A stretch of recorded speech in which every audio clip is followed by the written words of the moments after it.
হাদি যুদ্ধ করছে সিঙ্গাপুরের হাসপাতালে। অবস্থা বোঝা যাচ্ছে না এখনো। দেশে তাকে নিয়ে চলছে তুমুল আলোচনা। মাস দুয়েক পর যে নির্বাচন, সেই নির্বাচনের আলাপও ফিকে হয়ে গেছে হাদি ইস্যুতে। সমমনা দল, অনুরাগীরা মিটিং মিছিল করছে হাদির উপর হামলার বিচারের দাবিতে। শহীদ মিনারে জোর দাবি জানাচ্ছে হাসনাত সার্জিসরা, কিন্তু সেখানে দেখা যাচ্ছে না বিএনপির কোনো নেতাকে। কেন? হাদিকে গুলি করার পর সবার প্রথমেই দায়ী করা হয়েছিল বিএনপিকে। এখনো সে অবস্থান থেকে পুরোটা সরে আসা হয়নি। যদিও ছাত্রলীগ নেতাদের নাম উঠে আসছে জোরে সোরে, চলছে ধরপাকড়। মির্জা আব্বাস প্রথম দিনেই খোঁজ নিতে গিয়েছিলেন হাদির, কিন্তু অপমানিত হয়েছেন তিনি, এই মর্মে আলাপ উঠেছে। এটাই কি তাহলে হাদির উপর হামলার ঘটনায় সর্বদলীয় প্রতিবাদ সভায় বিএনপির না থাকার কারণ, নাকি আছে অন্য কোনো ঘটনা? ইনকিলাব মঞ্চের মুখপাত্র ও আগামী সংসদ নির্বাচনের ঢাকা ৮ আসনের সম্ভাব্য স্বতন্ত্র প্রার্থী শরীফ ওসমান হাদিকে হত্যা চেষ্টার প্রতিবাদে শহীদ মিনারে অনুষ্ঠিত সর্বদলীয় প্রতিরোধ সমাবেশে প্রধান রাজনৈতিক দল বিএনপির কোনো নেতা যোগ না দেয়া নিয়ে রাজনৈতিক মহলে তৈরি হয়েছে তীব্র কৌতূহল ও নানা জল্পনা। এই অনুপস্থিতি কি শুধুই একটি কৌশল, নাকি এর পেছনে রয়েছে দলটির কোনো গভীর উদ্বেগ? উঠছে এমন প্রশ্ন। সোমবার শহীদ মিনারে এই সমাবেশের আয়োজন করেছিল ইনকিলাব মঞ্চ। এই অনুষ্ঠানে জামায়াতে ইসলামী, এনসিপি, গণ অধিকার পরিষদ সহ আওয়ামী লীগ সরকার বিরোধী আন্দোলনে সক্রিয় বিভিন্ন দলের প্রতিনিধিরা উপস্থিত ছিলেন, কিন্তু সেখানে দেখা যায়নি বিএনপির কোনো নেতাকে।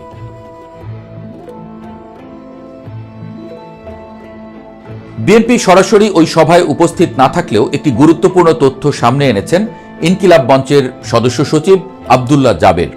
তিনি জানিয়েছেন, বিএনপি সরাসরি উপস্থিত না হলেও জানিয়েছে ইনকিলাব মঞ্চের সব আন্দোলনের সঙ্গে তারা একাত্মতা পোষণ করেন।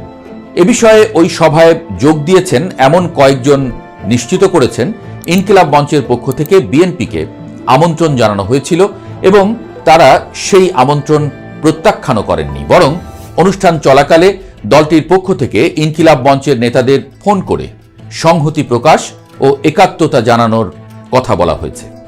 তবে এত কিছুর পরও দলটির নেতারা কেন সশরীরে উপস্থিত হলেন না, সেই প্রশ্নই এখন রাজনৈতিক অঙ্গনে সবচেয়ে বেশি আলোচিত হচ্ছে। এর উত্তর খুঁজতে গিয়ে দলটির স্থায়ী কমিটির একজন সদস্য শুধু বলেছেন, রাজনৈতিকভাবে ব্যবহার হওয়া কিংবা উত্তেজনা বা উস্কানিতে যেন জড়াতে না হয়, সেজন্যই সশরীরে এই সভায় তারা যাননি। এই একটি মন্তব্যেই লুকিয়ে আছে রহস্যের মূল চাবিকাঠি। বিশ্লেষকরা বলছেন, এই অনুপস্থিতির পেছনে দুটি কারণ থাকতে পারে। এর মধ্যে প্রথম এবং সবচেয়ে তাৎপর্যপূর্ণ কারণ হল, হাদি গুলিবিদ্ধ হবার পর দলটির সিনিয়র নেতা মির্জা আব্বাসকে নিয়ে যে অপ্রীতিকর পরিস্থিতি তৈরি হয়েছিল, সেটি সোমবারের সভায় সশরীরে দলটির নেতাদের না যেতে ভূমিকা রেখেছে। শুক্রবার ঢাকার বিজয়নগরে নির্বাচনী প্রচারের সময় গুলিবিদ্ধ হন শরীফ ওসমান হাদি। তাকে দেখতে হাসপাতালে গিয়েছিলেন বিএনপির স্থায়ী কমিটির সদস্য মির্জা আব্বাস, কিন্তু সেখানে তাকে এক অনাকাঙ্ক্ষিত পরিস্থিতিতে পড়তে হয়।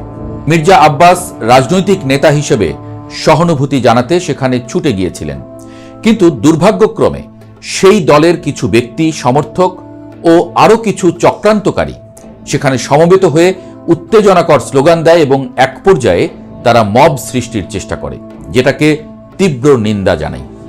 দলের নেতারা ধারণা করছেন, মির্জা আব্বাসের সাথে যে আচরণ করা হয়েছে তাতে শহীদ মিনারে দলটির নেতারা আবার নতুন করে কোনো গোষ্ঠীর প্ররোচনায় অনাকাঙ্ক্ষিত পরিস্থিতিতেও পড়েন কিনা তা নিয়ে দলের ভেতরে উদ্বেগ ছিল।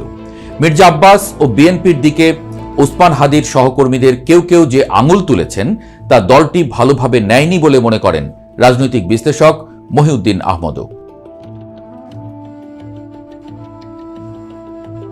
বিএনপির নেতাদের অনুপস্থিতির দ্বিতীয় প্রধান কারণটি ছিল, অনুষ্ঠানের আয়োজক এবং অন্য সম্ভাব্য বক্তাদের কাছ থেকে বিতর্কিত ও উস্কানিমূলক বক্তব্য আসতে পারে এমন ধারণা। তারা এও বলছেন যে, অভিজ্ঞতা থেকে দলটির নেতারা হয়তো আঁচ করতে পেরেছিলেন যে বিভিন্ন ধরনের বিতর্কিত কিংবা উস্কানিমূলক বক্তব্য আসতে পারে, যার দায় বিএনপি নিতে চায়নি। শহীদ মিনারের ওই সমাবেশে যেসব বক্তব্য এসেছে তাতে বিএনপির এই উদ্বেগ সঠিক ছিল বলেই মনে হচ্ছে।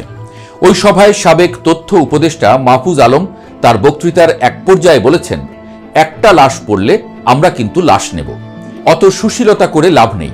তিনি আরো বলেন, ভারত থেকে আপনারা সন্ত্রাসের উস্কানি দেবেন, সন্ত্রাস চালাবেন, আমার ভাইয়ের উপর গুলি চালাবেন, এটা আমরা বরদাস্ত করব না।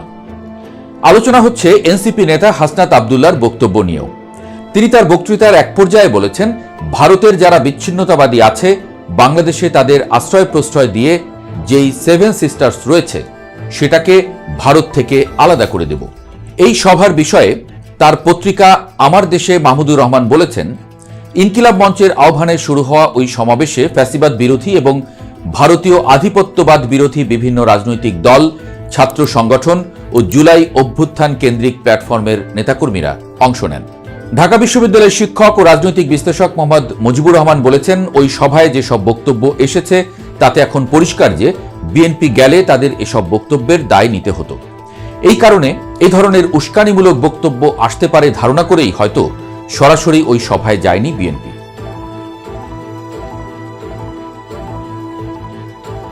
দলটির নেতাদের ধারণা থেকে স্পষ্ট হয় যে ওসমান হাদি ইস্যুতে সরকার যথাযথ পদক্ষেপ নিয়েছে বলে মনে করে বিএনপি।